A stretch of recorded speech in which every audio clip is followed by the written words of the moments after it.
সাইম ঢাকায় এসেছে বছরখানেক হলো। পাবনা থেকে ঢাকায় পড়তে এসেছিল, কিন্তু বিশ্ববিদ্যালয় শেষ করে আর ফিরে যাননি। পরিবারে মা, বাবা আর ছোট বোন সবাই চায় সায়েম যেন আবার ফিরে যায়, কিন্তু সায়েম চায় নিজের মতো করে জীবন গড়তে। এই শহরে প্রতিটা ইট, প্রতিটি শব্দ তার কাছে নতুন কিছু প্রতিশ্রুতি দেয়। এভাবেই সায়েমকে আশা যোগায়। আবার কিছু অনিশ্চয়তাও। প্রতিদিন ভোরে ওঠে, লোকাল বাসে করে গুলশানে অফিসে যায়। সকাল 9টা থেকে সন্ধ্যা 6টা পর্যন্ত ল্যাপটপে চোখ রেখে কাজ। তারপর বাড়ি ফেরা। এক রুমের ছোট্ট ফ্ল্যাট, যেখানে ফ্রিজ নেই, টিভি নেই, শুধু একটা খাট আর একটা চেয়ার। এই শহরে হাজার হাজার মানুষ, কিন্তু সায়েম যেন কারো নয়, কারো কাছেও নয়। তবু সে চেষ্টা করে। সকাল হলে আয়নার সামনে দাঁড়িয়ে নিজেকে বলে, তুই পারবি, তোকে পারতেই হবে।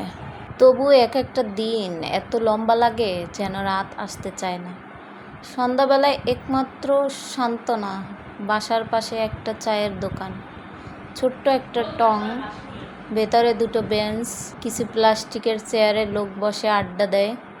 সেখানে সে গিয়ে বসে, এক কাপ চা নেয় আর নিঃশব্দে পৃথিবী দেখে। একদিন অফিস থেকে খুব খারাপ একটা দিন কাটিয়ে ফিরছিল সায়াম। প্রজেক্ট ডেডলাইন মিস হয়েছে, বস ঝাড়ি দিয়েছে, সহকর্মীরা পেছনে ফিসফিস করছে। বাসে ঠেলাঠেলি করে ফিরতে ফিরতে মাথা ব্যথা শুরু হয়ে গেছে।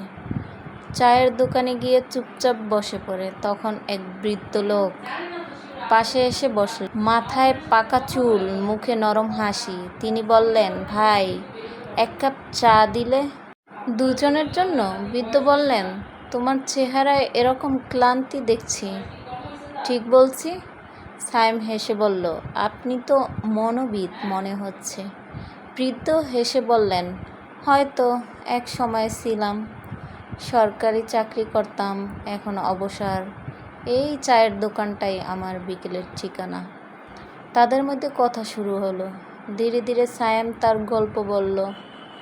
স্বপ্ন, সংগ্রাম, পরিবার থেকে দূরে থাকার কষ্ট, কাজের চাপ, একাকিত্ব। বৃদ্ধ লোকটি মন দিয়ে সবগুলো শোনেন। তারপর বলেন, তুমি জানো, আমি তোমার মতোই ছিলাম এক সময়। তখন চাকরিতে ঢুকেছিলাম, ভাবতাম সব কিছু একদিন ঠিক হয়ে যাবে, শান্তি আসবে, সময় হবে পরিবারের জন্য। কিন্তু জীবন চলে যায়। এক সময় বুঝলাম, সময় আমাদের জন্য অপেক্ষা করে না। ছোট ছোট মুহূর্তগুলোতে খুশি খুঁজে নিতে হয়। সেদিন রাতে সায়েম বাসায় ফিরে এসে জানালার পাশে দাঁড়ায়। শহরের বাতি জ্বলছে, কিন্তু তার ভেতরের অন্ধকার একটু আলোকিত হয়ে গেছে। পরদিন আবার সেই চায়ের দোকানে গেল। বৃদ্ধ চাচা আগে থেকেই বসেছিলেন। তারা আবার গল্প করল, রাজনীতি, সিনেমা, স্মৃতি আর ভবিষ্যৎ নিয়ে। এই গল্পগুলো ধীরে ধীরে সায়েমের দিনগুলো বদলে দিল। সে বুঝতে শুরু করলো, জীবন মানে শুধু ক্যারিয়ার না, শুধু মাইলস্টোন না।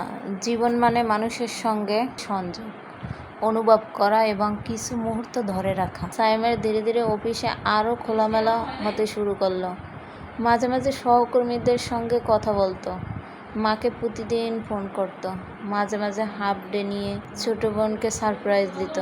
চায়ের দোকানের সেই বৃদ্ধ লোকটি যেন তার জীবনের এক শিক্ষক হয়ে উঠলেন, যার কোনো পাঠশালা নেই কোনো ডিগ্রি, তবুও জীবনের সবচেয়ে গুরুত্বপূর্ণ শিক্ষা তিনিই দিয়ে গেলেন।